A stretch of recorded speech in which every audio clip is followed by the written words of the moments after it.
if we allow others to define for us and create for us and name us and all the, instead of us creating for ourselves and defining ourselves, that's exactly what happens. You know, but yes, we should be able to write our own history. And it's simple, because if someone else, okay, who is not an African, is writing Cudjoe, how do you expect the person to make the link, you know, by the name? Right.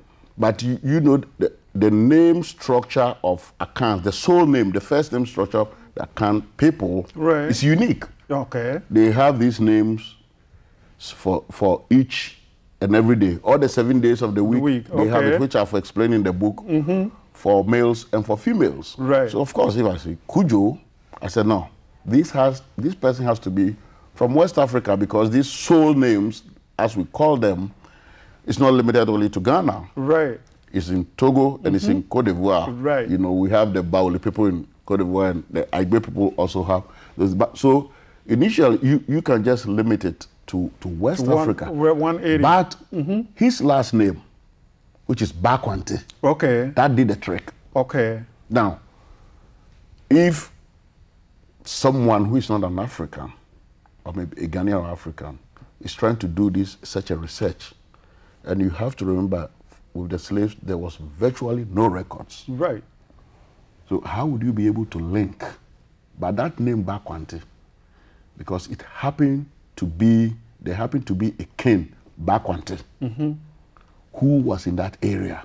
So linguistically, if you were not from that area, the Akan area, the Akems, knowing this, the Bakwante, the way they spell Bakwante and what you were researching, somebody from East Africa couldn't have figured it out. No, obviously, because you see, and it's funny, because if you look at the variations of how that Bakwante has been written, right, I could tell whether this particular Bakwante was written by a person of Dutch ancestry or British. Right. So they do that to reflect their if I may use the word vernacular, their own language. Okay. You know, so it is important.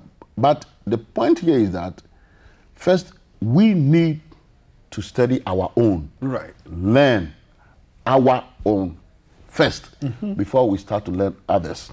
Because there could be so many Ghanaians, maybe so many people, Achim people, who have no idea that there was a king called Bakwante. And how could such a person make the link? Make the link. They can't connect. They can't connect the dots. People in Ghana high school, for example, I believe, you know, during our time, they knew all the Great Lakes. Yes. In America, ask them to name some lakes or great rivers in Ghana or West Africa. No, they wouldn't.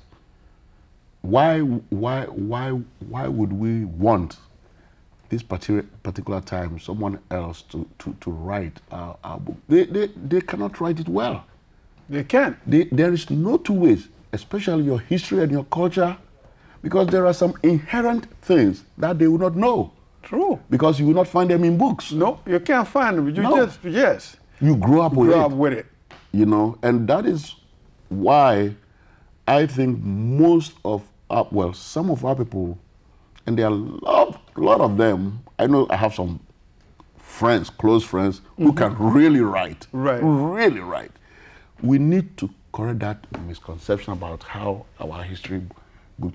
You have to understand, and one of the factors that maybe I didn't mention is, I wanted to know much about the slavery. In Ghana, or maybe African schools and colleges, the subject was virtually non-existent.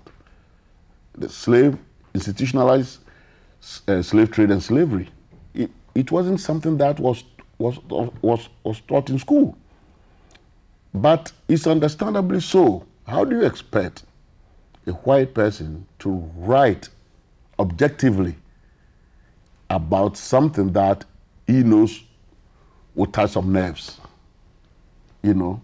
So we need to revisit and let the facts come out. So, my brother, when you finished writing this book, and I'm from the northern part of Ghana, I've read this book, I understand it fully well. This person could have come directly from the royal family. Yes. When you hear some of our brothers and sisters call African Americans Akata, how do you feel? Well, first, I actually don't know the etymology of that word or its roots, so I don't know the meaning, but I believe is a derogatory word which should not be used. Right. There could be more better ways of you know, referring to them or defining them, because, like you said, hey, if you think you are using that with a negative connotation, you could be using it against your cousin or your father. Yes. You know, a family member. You may not never know. But it stems from ignorance. And we experience these things all the time. Even in Ghana, we do have these problems. Sure, sure. And is it good? No. Do I subscribe to it? No. And I make sure I impart, you know, set things to my children. This you can do, this you cannot do, you know. So I think, because when we talk, it was during this research, even though it's not in the book, something struck me.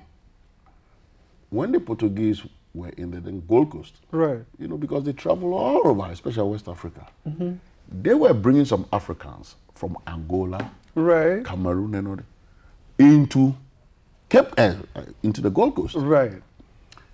Some of these people eventually ended up in the interior as what? As load carriers. Okay? Some people will come from, I don't know, Achim, Kwau, wherever, you know, come buy stuff from the coastal areas, and they will need people to carry. Carry.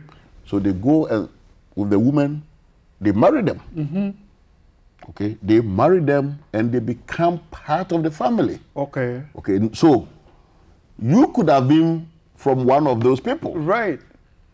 And then I'm trying to drive at a thing of like tribalism. Okay. I am this, I am that. You might not even have been a Ghanaian. You understand the point that I'm trying to make? You could have come from what I want to say, that we are all basically one people. And if you go deeper, we all emanated from the so-called pygmies. Yes.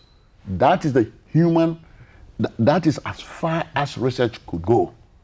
You know, secondly, after the official abolition of the trade, right, of course, they were still doing it. Americans were clandestinely doing it, taking their boats there. And also, what did the British do? And some of these Americans, they stationed their warships at vantage points, and they would intercept any slave boat that was coming. You know, that had grabbed people from West Africa, and set those people free in Sierra Leone. Okay, so some of the people there in Sierra Leone, some could be Ghanaians, some could be from Angola, some could be from Nigeria. You name it. They're all there. Okay, so you see a Sierra Leonean and you think you would describe him or her with a semantic or an epithet and all this. Right. Like we say in Tree that Maria now if you eat your tongue, you haven't eaten any meat. Right. Okay, so if you see your fellow black person and you think, well, I'm from Ghana or Nigeria, and this one is from here, from Jamaica. So I'm better off. I'm better off. It's nothing but ignorance. Think again. Now, other African researchers, including Anta Diop from Senegal, and our fellow countryman, Dr. Banchi Dakwa, just name two for sake of time, I discovered that most symbols, words, idiomatic expressions originated from Africa. And you just indicated that yourself. The Nkwa. I read from Dr. Dakwa's book, about an ankh. But you know, majority of Africans think the thing is called an ankh, but it's called nkwa. How do we get researchers, people in other professions?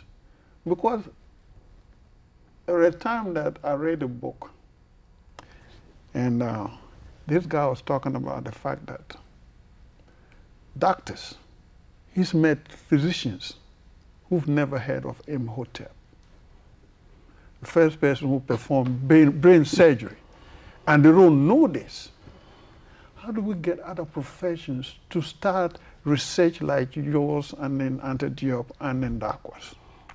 Well, quickly, I'll start from the last, Imhotep. Yes, well, maybe I'm not surprised that some of our own doctors never heard the name, but Karaji Woodson. Karaji Woodson said. The thing is this: if their oath, the doctor's oath, they swore it Hippocratic, and because they said he's the father of what Western medicine and all these things. When they all learned this thing from Egypt, right? You know, Imhotep was not only a physician; he was a prime minister, he was an architect, he was a high priest, he was a sacred scribe. Right. The man was talented